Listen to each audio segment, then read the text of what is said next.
Hello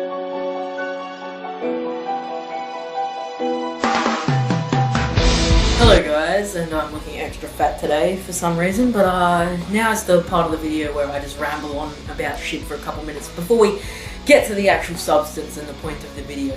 So I'm filming in my sister's room, so if you notice that stupid One Direction thing there, the calendar, and it's not mine, it's my sister's. People seem to think One Direction posters are mine, but anyway, I was watching my friend Jaren's iView. He uploaded a video, Iron Man 3 review, which I watched it a couple days ago, and I don't think it's fully released in America yet, so, but Jaren made a video reviewing it, and I thought, why not? Because for those of you who don't know, I've become way into movies since I've been off YouTube. I've been watching shitloads. Throughout my 2-week school holiday break, I was watching like 2-3 movies a day. Okay, remember when I said in my Q&A how I'm not really a big film buff or into everything, like into all these dramatic talky movies, I'm just go see the comedy? Well, I can probably say I've actually changed. I've been watching so many things regarded as great movies, like dramas, actions, thrillers, fucking everything. My favourite movie still remains as Hot Fuzz though. I watched that again a few days ago and I love it too much. But yeah, I've come into liking way more shit, and I was gonna think about doing movie reviews and some sort of stuff like that, and I was gonna do a top 10 best list at the end of the year probably, and I've only seen 3, I think. One was very early, but I've only seen like 3 2013 release movies, and today I'm going to talk about Iron Man. So this is my first official review of something, and I will probably do more in the future. So let's get into it. You elected me on a single platform. I will defend this country at all costs. The Mandarin must be stopped. You don't know who I am. You'll never see me coming. Okay, I'm not well versed in Marvel and Avengers filmography. In the Iron Man trilogy itself, I've only seen Iron Man 2, which I know apparently pales in comparison to Iron Man 1, which I haven't seen, but I will get on to seeing it. So I am judging this as a standalone film, not as a follow-up to Iron Man 2 or as a follow-up to the Avengers, which it's not really. It is its own film. I mean, it gives tie-ins and references to the Avengers and stuff, which I got with the help of my friends. But, yeah, I'm judging it as a standalone film. I'm not a Marvel fanboy or anything. Iron Man 3 stars Robert Downey Jr., Gwyneth Paltrow, Ben Kingsley, Don Cheadle. It's got some big names up there, and I really liked Ben Kingsley in it.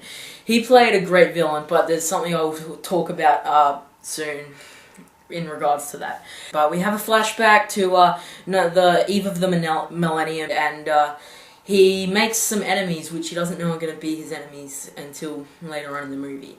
And fast forward, he's working on his new suits. We've got a bit of slapstick comedy, which I'm not really a big fan of.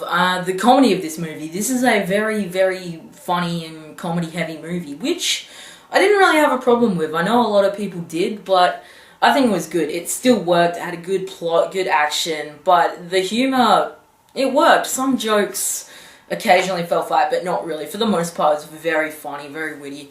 But there's one humorous, I guess you could say, moment which pissed me off.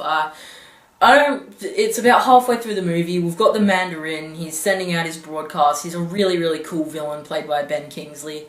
And we think we've got something good here. We're going to have an awesome plot with this guy. And then about halfway, 50 minutes in, we've got... I don't really know how to explain it without giving too much away, but I'll say I saw what someone said in a YouTube comment, which I think is a good metaphor. If you know the South Park episode where Steven Spielberg and George Lucas were raping Indiana Jones, I think that's kind of what they did to the Mandarin. They raped him. And that's really all I'm saying. Not literal rape, but they raped the character, and this twist, I didn't like it.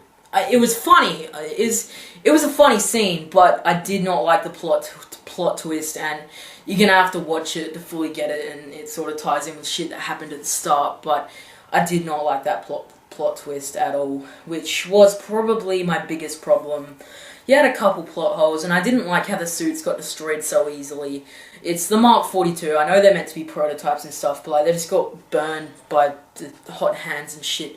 But that's pretty much my problems with it out of the way, because I really had a good time watching it.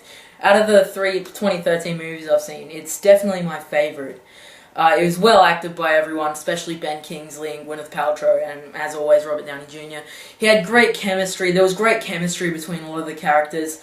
Notably, something surprised me, Robert Downey Jr. and the kid. I can't remember or think of who played the kid, but there was a scene where they were in Tennessee, I think, and yeah, he is with the kid's helping him, and they had great chemistry, and it was really funny, and I really enjoyed those scenes. Some people might not have, but yeah, I think that was fun. And also, of course, between Tony Stark and fucking War Machine, Don Cheadle's character. The movie has a new director in Shane Black, which some people didn't agree with. I think he's a good director, and it worked. He directed it very well. He had a bunch of new toys to play with and the technology they had in the movie, which is very cool. The visuals, cinematics and shit were brilliant. The special effects were breathtaking. It was really cool in that respect. And of course, you know, you're going to get great effects in a big budget movie like that.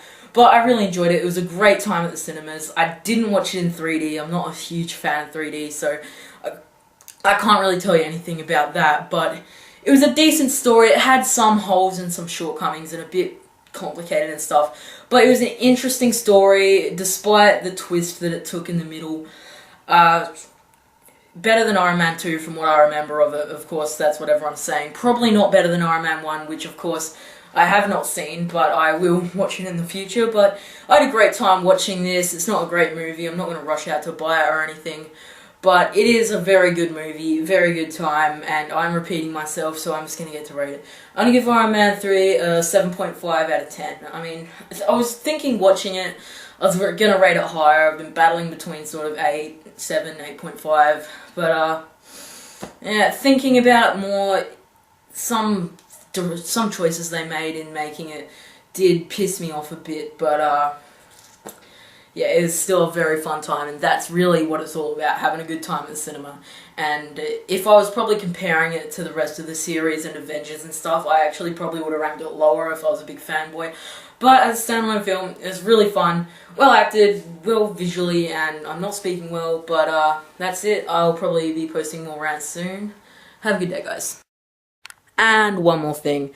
I hate to do this comment question of the day bullshit, but I would like to know what are your favourite superhero movies in regards to this.